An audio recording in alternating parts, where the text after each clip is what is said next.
à Dieu. Il y a un moment où il faut collaborer dans l'écriture de Malachie chapitre 3 pour passer le verset 10. Mon corps va dans le verset 7 qui dit qu'il faut le 10. Au moment où alors il faut même abattre nanda konanga. Alors il faut prendre passer les gens qui ont été. Avec pour que nanda konanga nous avons bien collé ça. Exact. Et au moment où ils allaient conforme même les gens qui ont acte des apôtres. Bible dit que ceux qui vivaient dans la communauté de l'union dans la fraternité, on a dit qu'on s'alliait tout ensemble et ils partageaient selon les besoins de chacun.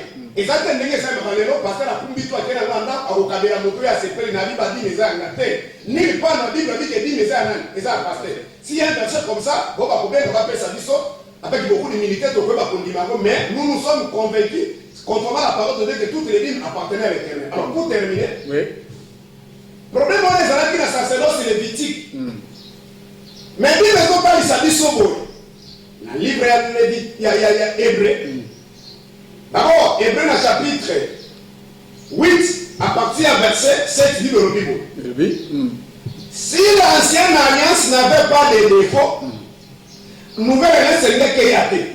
La nouvelle alliance c'est rien qui pense que l'ancienne alliance c'est ça qui est. Et ça qui n'a pas de défaut. Et ça qui est imperfection. Hébreu 8 à partir de verset 6. C'est pourquoi dans Hébreu chapitre 7, besoin de s'habiller sur vous. Pourquoi quand on voit le à partir de la personne qui t'avait donné juste les grandes lignes, soit le verset 12, vive le Bible. Les sacerdoces étaient changés. C'est-à-dire sacerdoce lévitique, par moment et en gros. On va demander aux bâtiments, Babylone, aux physique. Voilà.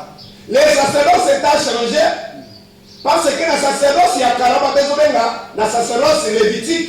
Et ça veut dire que les gens qui ont été tabernacle.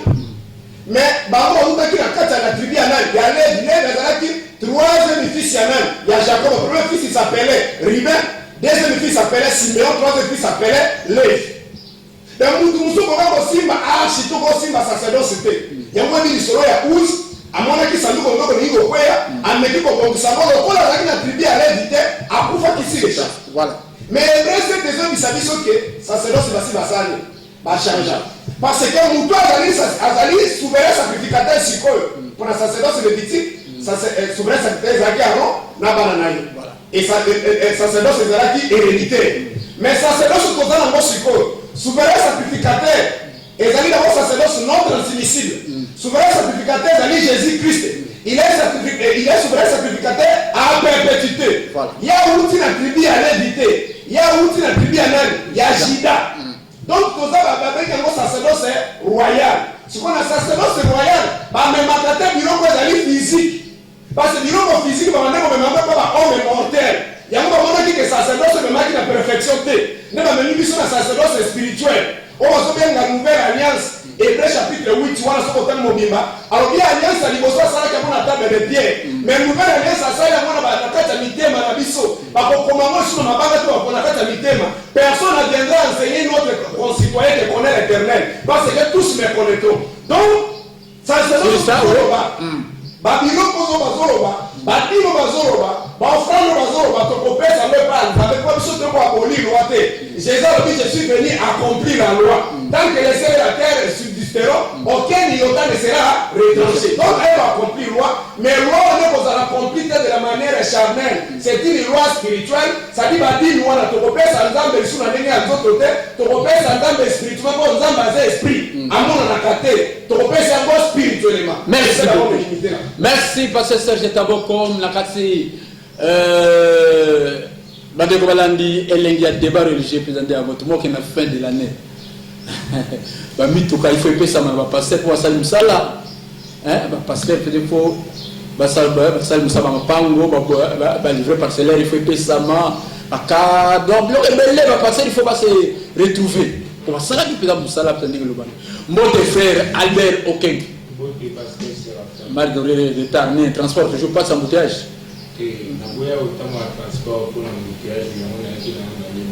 Ok, merci frère Albert. Nakati Oyoki, pasteur Serge Tabo, Kabidim, le lolo, la sacerdoce s'est changé comme il a dit, il faut tout faire dim spirituel.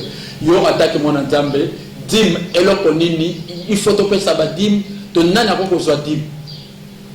Merci pour la parole. Bim, derrière, il faut comprendre déjà indiciel. Voilà. Il y a un revenu sur dans l'année, parce que Serge na conclusion. Oui, oui. À l'objet de Nasuka, à bandir d'abord la image à l'âge, à Soukisi. Lévitique, ceux qui nous ont appelé ça qui ne pas parce qu'ils ont dit tribu à Israël. Voilà. Lorsqu'ils ont tribu à Israël, ils ont dit un pays mort au volcan. Mais les lots, tu as un sacrificateur et un tribu sous. Et c'est comme un sacrificateur et Jésus. Voilà selon Apocalypse. Ah bien, ça nous sauve, royaume va sacrificateur. Dès lors, royaume wana, ils ont sacrificateur, ils ont acheté. Ils ont acheté, 25 à 50 en Italie. C'est pour cela que dans l'Ancien Testament, on va le béla. Mouton pour qui 50 ans et qui a l'ongwa remplaçant aux arts. Oui. Mais où il y a Jésus-Christ remplaçant aux arts. À part Jésus, il va ça remplacer par nous. On comprend. C'est-à-dire qu'ils ont remplacé physique. Donc, on n'a pas passé ça. Donc, ils ont passé révélé, il faut dire comme ça. Mais tout le monde a passé révélé avec 50 ans. On continue le roi, papa n'a besoin de notre patriarche, papa n'a besoin de Kélan. À plus de 90 ans, mais là, on s'en sort en Zambé. Donc, on sait pour l'accompagner. Dans le moment où la sacrificatrice à Jésus-Christ, ils ont acheté. Ils ont acheté. Acheter pour la Saint-Testament parce qu'ils ont une tribu limitée. Dans le moment où ils ont vaste, ils ont une tribu, c'est-à-dire que tu as un peuple mort, tu as un sacrificateur sans tribu. Alors, tant que tu as un sacrificateur sans tribu, nous devons remplacer un sacrificateur, c'est Jésus qui a donné le sacrificateur. Donc, nous sommes les sacrificateurs par Jésus-Christ. Donc, il y a consacré comme un sacrificateur. Et même, il y a une force pour remplacer comme quelqu'un n'a sacrificatif. Alors, ceux qui, et comme ils ont un âge, c'est que, parce qu'il y a aussi le bien, ils ont par rapport à l'esprit. L'esprit a dit, et comme ils ont démontré, nous avons comme sacrificateur à travailler de sa part. Au moins, dans le sens où, la réalité, c'est que dans l'ancienne alliance, quand nous avons Israël, nous avons déterminé qui va m'en lorsqu'on a 50, pour remplacer quand on monte au hasard les filles. N'ambana na yo baroya. Pour bien après Aaron, tout le monde les airs, parce que les gens qui ont n'ambana na yo baroya.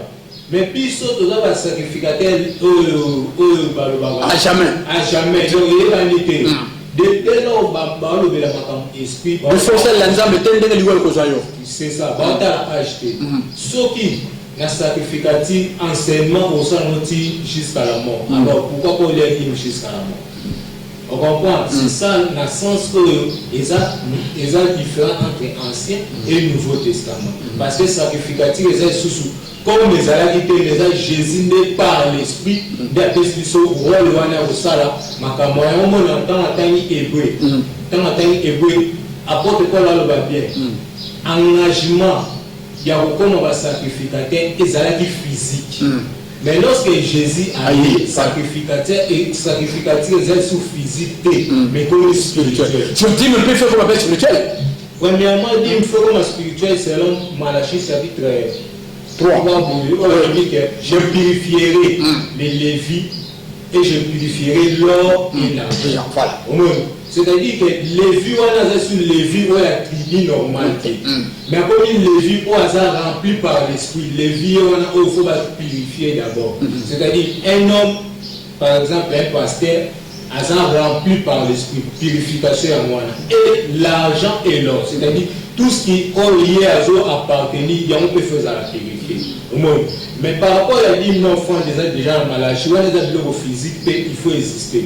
Ce que qui est interdiction à un mot physique, Jésus m'a expliqué. Parce que moi, si on a dit que vous faites un bon parmi bateau à deux ça va bon délai. Jésus m'a expliqué sur pourquoi. Moi, c'est 21. C'est ça. Oui. Mais pourquoi Jésus a félicité à moi c'est-à-dire que l'eau est le moitié, ils ont sur place. Mais pour démontrer qu'ils ont en Malachie, ils ont fait sa biseau d'explication comment tu peux avancer lorsque tu fais sa physique. Et d'autres lorsque tu fais sa spirituelle. Donc, pour les spirituel, après ça peut être physique, pour Azala, par rapport aux physique. Oui. Donc, ceux qui m'ont lâché expliquer, ceux qui m'ont lâché dans la salle, Abi Bozo, que vous semblez la mine. Mais vous pouvez savoir dire, non, vous faites, oh, va payer, couteau, va aller nous inviter à la action, pour pas avancer. C'est des exemples à point aux physique, il faut tout respecter. Puis les gens ont respect aux spirituels, il faut tout respecter. Pour l'épanouissement, il y a l'homme sur la terre. Mon sens n'a pas moi. Il y a aussi la remarque dans les pays où les gens français, par exemple, américains, tout ça. Pourquoi ça là au monde?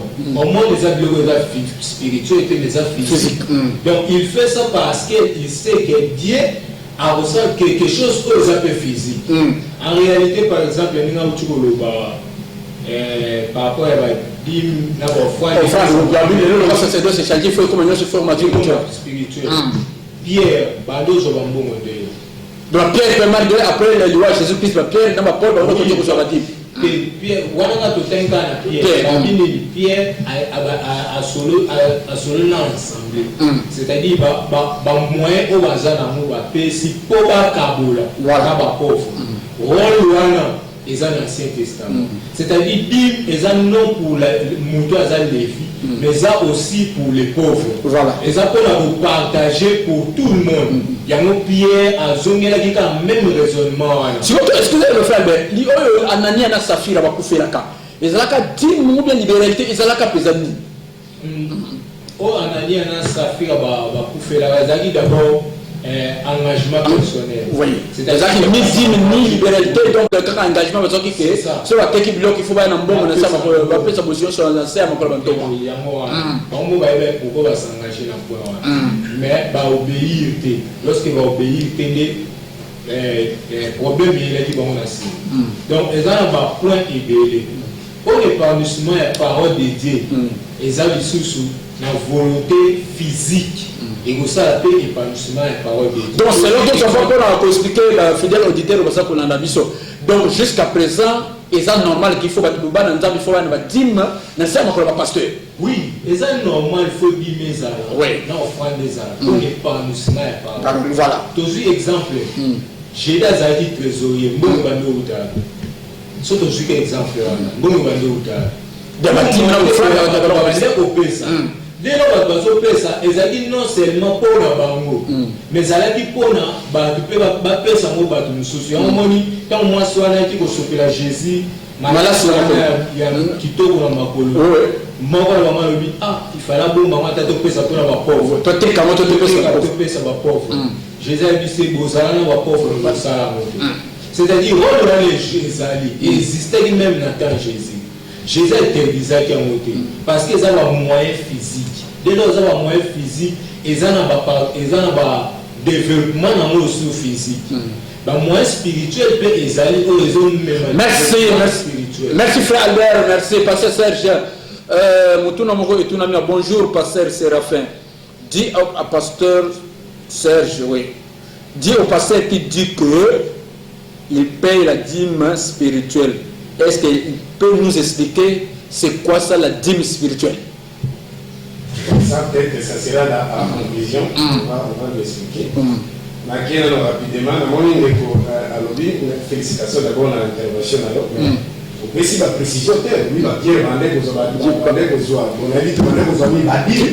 On peut essayer de dire qu'il y a la Bible, en place, il peut s'y critique. Je crois que vous faites dans la Bible. Mais ça, vous avez dit, dans Actes des Apôtres, chapitre 4, à partir du verset 32, on peut lire ça rapidement pour la vérité par exemple. La Bible, la multitude de ceux qui vivaient, de ceux qui avaient cru, n'était qu'un cœur et qu'une âme. Ni ne disait que c'est bien lui appartisse en propre, mais tout était commun entre eux. Ok, rapidement, au moins dans le verset 34, il dit, car il n'y avait parmi eux aucun indigent. C'est-à-dire que nous travaillons dans la voiture, et ça, l'église. Et Kabor a dit, il partageait selon les besoins de chacun.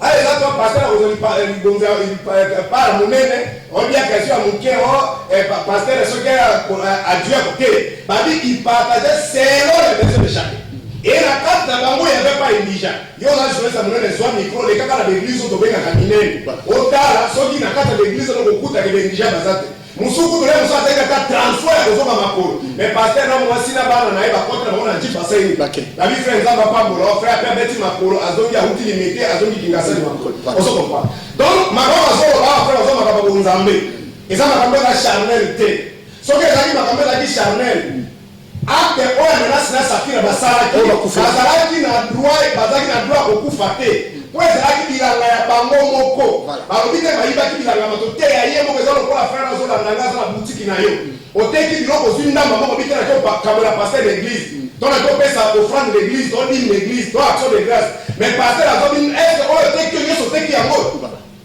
sadi mpona pierre il a fallu pas ananasa mpona ndambo aya na nyonso sadi soko otiki ndambo osumuki soki nateki butiki nanga $1000 naye na $1000 esokasani napesa butiki ekauka yango moni mama na par rapport eloko oyo ameki kosirikole cette dame là oyo jésus alobaki ke apesi koleka bato nyonso mpona nini parce que elle a donné tout ce qu'elle avait donc mpona pierre il a fallu ananasi na safira bapesa oyo tu bango baza nango batikala bapauvre osokopani batikala eloko te yango mwasi wana apesaki koleka mpo ye apesaki nyonso azalaki nango yango mpe eli na kati ya ndako ya veve apesaki nyonso azalaki nango mpona boyela kota bamystère wana eza barévélation cetadire mpo soki okutana nkolo bapesaka nyonso oza nango ekolo ya koprendre yo en charge mais soki opesi ndambo otikali na ndambo nkolo akosepela te yango bariche bapesaki ndambo bazongi na ndambo yango yasepelaki te mpo bapesi basimpli oyo bazalaki nango bazongi na mosusu mais totikala sikoyo na kati ya makomi tozali kosolola voilà.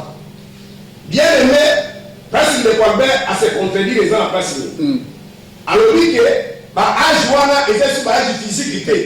Le âge éthical et l'âge de l'on a sacerdoce dans un rôle royal et l'âge illimité.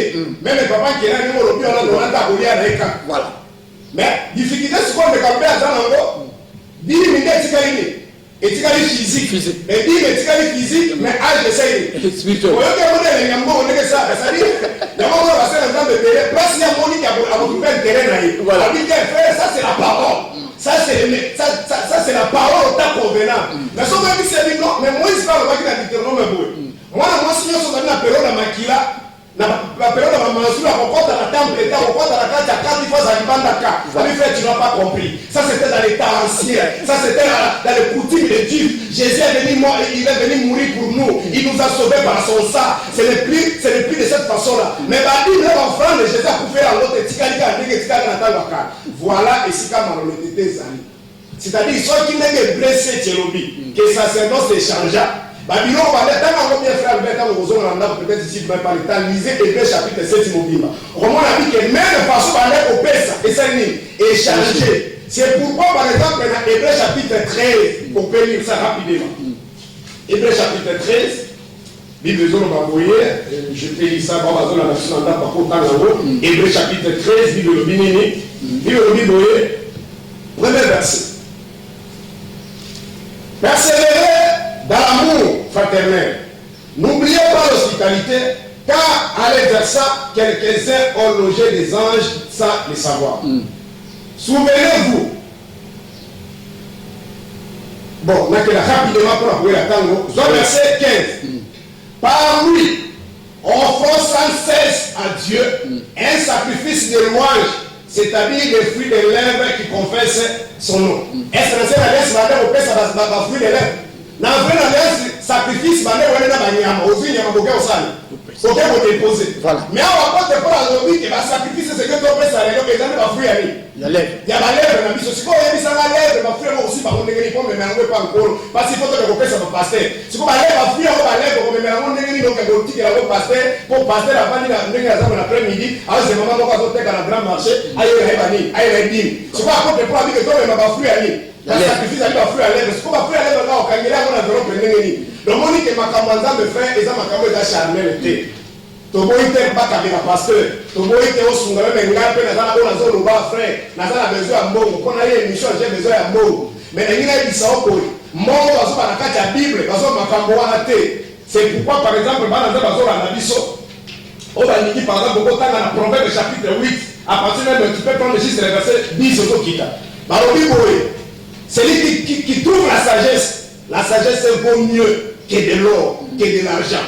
Ozomona ke makambo wana oloba ezalaki ba bibili qui c'était de l'ombre. Pendant oloba na kati ya voile. C'est pourquoi apôtre Paul azosenga na yo mtozola na chrétien na 2 Corinthiens chapitre 3 verset 13. Alors il faut qu'on la voile pour comprendre makambo ya Seigneur. Le Seigneur c'est l'esprit. Ça dit faut comprendre makambo spirituellement. Nzambe na tanga pesa kino psaume chapitre 100. Pardon, chapitre 50. Nous allons aller à ma télévélité. À ça, on a besoin de dollars. Le dollar peut se marier sur la moelle. Ça dit moins d'échange. Et il y a aussi dans notre cieux, même les aux ans, la 21e siècle là, même pas dans la province de Messika Moussous, bah, tu n'as pas besoin de dollars. Quand il y a un dollar, au sommet, on ne peut pas nous donner la besoin d'en côté. Mais nous avons besoin d'offrir pas naïe. Il y a un moment où l'apôtre Pierre a dit Pierre, que ton conçu la sacerdoce spirituelle, quand on pèse la victime spirituelle. C'est-à-dire, Moutou, il y a un moment où on va même attendre aux gens, je prends Jean chapitre 1er, la passage verset 29, à mon Jésus a dit voici l'agneau de Dieu qui ôte le péché du monde. Nous avons Esaïe déjà dans chapitre 53, à une seule mission qui est l'agneau pour essayer de passer. On va voir comment on a quatre boucheries, on va quatre gangatés. Donc il faut pas la puissance de mon frère. Agneau, Jésus a dit ce mission qui Moutouma zalaki na brebis ebele mais moko kaka kungi. Parce que ma brebis non so boko na fermeté frère. Makambo faut pas la kiso yango eza bon nzambe c'est. Merci beaucoup. Merci pasteur Serge. Oui frère Albert nakati bosiko kolani koyoka pasteur Serge. Ba dime bloc côté comme spirituel ndenge sacerdoce général. Bien aimé votre d'avis sur SMS na bientôt na 089 737 16 00 to répondre bino sikoyo. Donc moi je vais faire ça je vais faire ça va passer va rouler l'année va pas ça la musala nzamba va na ko vivre ndenge parce que tango malacha ça ko va apporter dans la maison du trésor toutes les dîmes en fait qu'il ait de la nourriture dans ma maison ça montre que peut-être va tazo ko travailler na carte hôtel va bénéficier mais on passer ça jamais makomoto comme spirituel si ko yem sanga va passer va ko vivre ndenge pas comme à la fin de l'année mission ils a bien suivi. Par contre, on a besoin peut-être que ça va dire, mais tant que passer ça, ça va dire, mais donc par contre, ça va dire parce que les Cambodgiens ont la confusion, ça va battre, ils sont sur les autres, il faut dire la vérité, non. Dès par exemple, enseignement passer Serge Azolo, quand on t'a dit, mais c'est l'équipe, les comme dit sur aussi le quoi. Dès passer Serge Azolo, apôtre des nations, on a c'est télé. Nous sommes en train de belé donc dire mais pas n'avoir ils allaient rater. Ce que yo attaque moi dans Nzambe, attaque Moussa dans Nzambe. Au coup que ça va dans Nzambe. Je vais passer à donc vivre ni. Merci pour la parole. Pour la posons à fruit de lèvres à Bandé. Oui. Fruit de lèvres à moi na au Abeni. Rôle enseignement spirituel. Fruit de lèvres, enseignement spirituel. C'est ça. Parce que fruit les enseignements aux autres enseignés pour moi bénéficier. C'est ça. La rôle, par exemple, il y a autour de cet exemple à Pierre. Il fallait que ça puisse Pierre dans ma campagne, dans sa fille, les alliés spirituels. Mais jusqu'à la fin, ils sont des alliés spirituels. Les alliés physiques. Les alliés physiques, les alliés physiques. Voilà. Pour le baquet, pour le plaisir. Mais on est dans le Nouveau Testament. Oui. Quand je suis pour la monnaie, pour moi, et déranger le week tout dans la place, il va dire en réalité, ceux qui vont faire ma bourse, même pasteur a évité au va faire ses amis, toi, on va faire ses offrandes. Et ceux qui ont été dans la carte à monter, mais il y a un ça. On appelle ses amis, on appelle ses offrandes. C'est-à-dire détermination au Lobaké, on les a dit, moi, les offrandes et le Lobamaté. On fait une offrande parce que va généraliser offrande en général. Mais en réalité, la carte offrande, on a dit, mais ça, Bablo, Maram, Belé, les Arakas. Moutounamoutaï, penser à Nini, on a tiré le bon où il a écopé ça. Tout le monde où il a écopé ça. Donc, on a apaisé dans le point à comprendre les choses qui vont être parce que va être généralisé. Moutou a zo dis-moi, mais excusez-moi, frère, les gens de l'église, nous sommes pas Kabola, Bitunga, Bitunga dit mais ça, Bitunga offrande des angles, on a dit église, on a tembo, direction, on a Kinshasa, donc, donc, c'est-à-dire que bateau tia yo passer aux sur place, berger aux sur place na tembo. Au gros fungola malwana ya dimte. Donc malwana dim il faut longa tembo, il faut ya Kinshasa pour va ko fungola na Kinshasa, si ko yo continue rétro. nabi église mo to tanga comme on ngote nabi te yo passer de don na place sur la rabo franc mais dim o aussi maté nabi te yo lobi non dim franc eta maka que moi ma pratique on les a élus l'ancien les équipes panier au bateau ya ba otsa so tel exemple là mo na mo les équipes panier bateau ya ba otsa voilà otsa franc otsa dim yo lo yebi yo tsa na kati mais muto azo soit a éviter idée ni yo pese mbongo c'est ça pour la raison na ba point ebele omoni d'ailleurs ninga no bi maramba dim na fan yemo a pese explication claire o ezo pesa explication dans Ancien Testament. Ancien Testament expliquait bien lorsque sacrificateur a dit to offrande et ça non seulement pour naï mais pour partager à tout le monde où il a besoin. Il y a un Pierre à Salaki. Il y a un tel expliqué il y a un Pierre à Salaki dans le Nouveau Testament. Donc pour avoir gagné ça qui non seulement pour la prix naï mais pour la besoin de tout ce bazar pembe. Rôle wana ndeskonde est difficile de la bataille na biso. Mais to ko condamner là on va douter mais to ko enseigner on débat. Tant sous ba pepele la yeba ki en bongote. Mais il faut ça ko conseiller ba tout ke ba jouer rôle wana ndenge wande ko jouer te. Mais ezala dim to offrande ezala pour na partage ya ba moyen ba o bazar na besoin. Au moins donc moi nazana te pour na juger l'église o ba pesa ba jour ba mbongo ba kina mo ba monter. Mais moi au moins nazana pour na démontrer ba o ba banda ko yeba te. C'est ça. Ba pesa ka dim pour na yoke yo au gagner oui mais ba to pe bazo tour na yo baza dans les besoins il faut ba on peut pas participer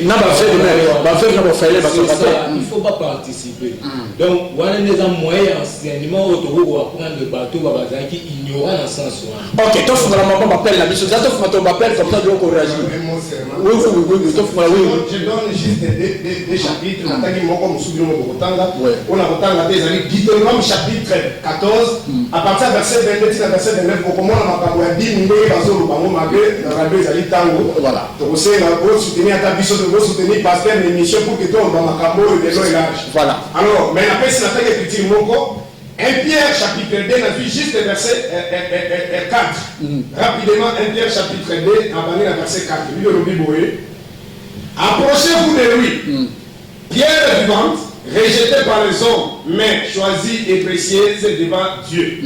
Et vous-même, comme des pierres vivantes, édifiez-vous pour former une maison spirituelle, un saint sacerdoce, en faire offrir des victimes spirituelles agréables à Dieu par Jésus-Christ. La suite à Tawa nous rencontrer du Moko, on m'a dit que ils sont confirmés loi. Tout le monde dit que les amis de la manière charnelle. C'est-à-dire que on a fait aux Amazones, on a fait ça. On a dit qu'il faut tant que ma pierre est vivante, donc on suit là pour qu'on fasse sa victime spirituelle. Paul dit, j'insiste encore, je souligne bien, toutes les dîmes, les victimes du chapitre 27, verset 30, n'appartiennent pas au pasteur, appartiennent à Dieu. Et les dîmes que Dieu a demandé à Malachie, ce n'est pas pour aller dans la maison du pasteur, mais c'est pour rester dans la maison du trésor, pour qu'il n'y ait pas, il ne manque pas la nourriture dans la maison du trésor. Vous comprenez? Ça dit ça qu'on est en train de faire aujourd'hui dans nos différentes églises, ça n'a rien à voir avec la parole de Dieu. Comprenez? Ici, je ne parle pas la parole, même dans les victimes qui sont le plan charnel, n'est pas ça qu'on attend à caler, ça pour passer à la caléloté. Mais si on a une nouvelle année, c'est ton côté l'être spirituel, au Jésus, mais il dit ça, tout ça, la paix, à l'autre, tout ça, n'a pas moussous. Donc, nous tournons à une maison spirituelle, où c'est que c'est pourquoi moi, Jésus, on va qu'il a. Apocalypse chapitre 3, verset 20, ça dit, je me tiens à la porte et je frappe. Si quelqu'un attend, ouvre, j'entrerai, je mangerai. C'est un arbre au bureau de ça. Au bureau, on dit, Jésus a besoin de merci. Par contre, si vous avez deux appels symboliques pour la bande de commission de ça, on a deux appels symboliques 082 33 33 749.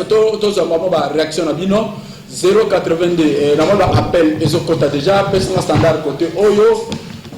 Personne standard côté Oyo, tous appel oui. Allô, bonjour. Allô, bonjour. Oh, ndeko ake tout ça 082 33 33 749 tous appel 082 33 33 749 tous appel na bino appel symbolique Oui, allô, bonjour. Bonjour, on veut de comment est papa?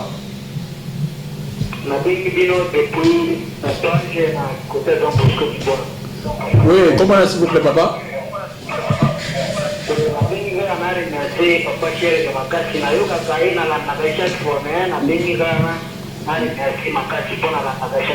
Ok, merci beaucoup, remercié Pasteur Serge, merci. 082 33 33 749, 082 33 33 749, Dim. Est-ce que Dim le communiste? Oui, allô, bonjour. Oui, bonjour. Au même chose, comment est papa? Papa. Oui. Merci à votre de Bazawana. Oui, merci. Yesu na mukanda mache abiki filmu. Oui. Alebisi abiki mule, oyesika mutu ekende kopesa remerciement baba na nzambe topesa bango action de grâce selon ndenge nzambe alobaki na moto. Oui. Après, on a tout la spiritualité. Spiritualité, c'est-à-dire que l'on a la physique. Mais qu'on compte dans le monde spirituel. Donc, maintenant, il y a la physique ou la spirituelle. On dit à comprendre la spiritualité. Ce qui est dans le fond de la bâtiment, on fait la spiritualité. Parce que les bandes, ça fait comme on a Adam dans le livre. C'est un saut. Adam a fait à deux choses, le corps et l'esprit. Quand on a fait ça, on a fait ça, après, à tout le monde a fait ça, on a fait l'esprit aussi. Le domaine de vie, le domaine de mon éducation, nous avons assisté à tout le monde. Donc, on a été dans le pays, on a fait le monde. Oui. Alors, même dans la mort, on a été dans la mort, on a fait ça. Avec nous, nous ne pas que connaître Dieu les amis, c'est Gadal. C'est pour cela que Dieu s'est dit en vérité, et ça même que pas la chair, mais c'est l'esprit. C'est pour cela que la chair a créé l'esprit. Que l'on fait la plus grande de cette canton d'affaires, la chair a dit c'est lui qui contrôle l'esprit et le vérité. C'est pour ça que la spiritualité, ni aussi, mais je me trouve dans la spiritualité, nous avons la physique. Merci. Là, il va dans la témoignage de la pétale. Oui. Nalombango. Oui. Quand on a aussi la front, madame qui a fait. La vérité, mon nom, pour le madame de Mahon, la dame, l'église, madame qui a chez mort. On a aussi la front, la mémoire aussi, la petite prophétie, on va prophétiser, il est là pour réaliser choses, des choses de panel de tir dans le camp. Madame, tout on va se faire là. Tout le temps de l'eau, on dit que on a des personnes à la veine dans mon là.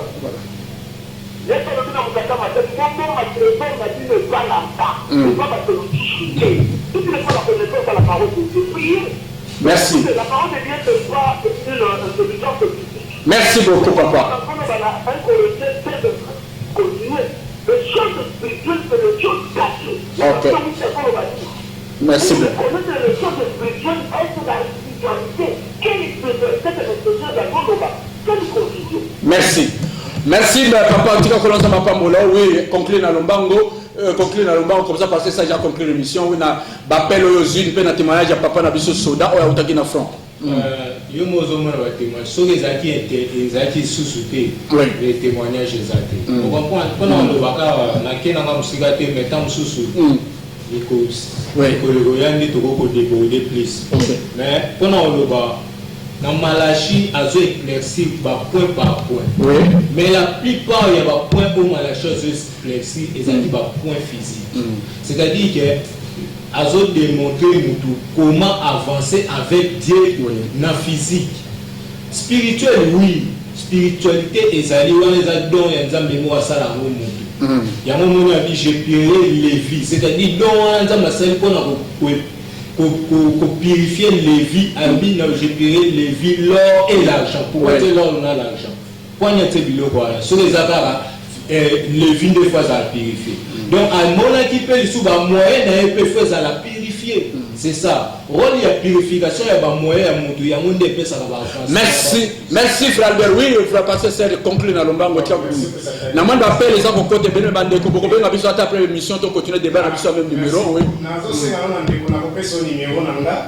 Na fait beaucoup d'humilité na kosepela na mono na verset belé ya kasa bidi prochain avec beaucoup d'humilité to éclairé ba na Nzambe na mono ke makambo belé mais na kosenga no baki oyo yebi wana oyebi na note peut-être ba biso yo kanga pour ça là on comprendre que bien ko côté alors na ba na ni kwambe on bi avec ba préfet lo la jamais ko bi sandi ko boye on dit lo la jo baso na kati ya bible lo la ja partir à l'éternel baso na lo eza na mujima ite baso na lo eza na STT lo la jo eza na STT na mujima eza l'état bozo wa mfozo wa mikanda bozo wa oke na ministère ya mine so ke ita kuna bozo ba ko kanga yo lo la jo baso makambo eza na proverbe mais bazo beza makambo mususu bazo comprendre ce qui est allé pour expliquer on a un connaisseur a dit que Hébreu ce que vous allez trouver par les faits là bazo ba na connaissance ça n'a rien à voir na ba minéraux ba or bazo kanisa ke za minéraux za mabile alors on a qu'à rapidement pour un déco et là on doit se retenir que Dieu est esprit ndamba za charnel et ta physique azabe na besoin ba mbongo ko pesa ki chemise ozo ko pesa chemise ko ba véhiculer o sikoyo ba belle la chou ba o nyonso ba za ba Bill Gates ba na ba million ba pesa ba chemise wa ba ni ba net ba ende ba mbongo ba pesa ba chemise wa on a ba enseignement ça dit on a pesa les enseignements charnel ça dit on doit pas ici bien sûr biro ba nzoto makata zvinza ndamba za biro za charnel te Dieu sobira ya charnel mais la question de Corinthiens chapitre 3 dans 6 on a 2 Corinthiens chapitre 3 verset 6 apôtre Paul a dit que Dieu nous a établi ministre de la nouvelle alliance non de la lettre mais de l'esprit car la lettre tue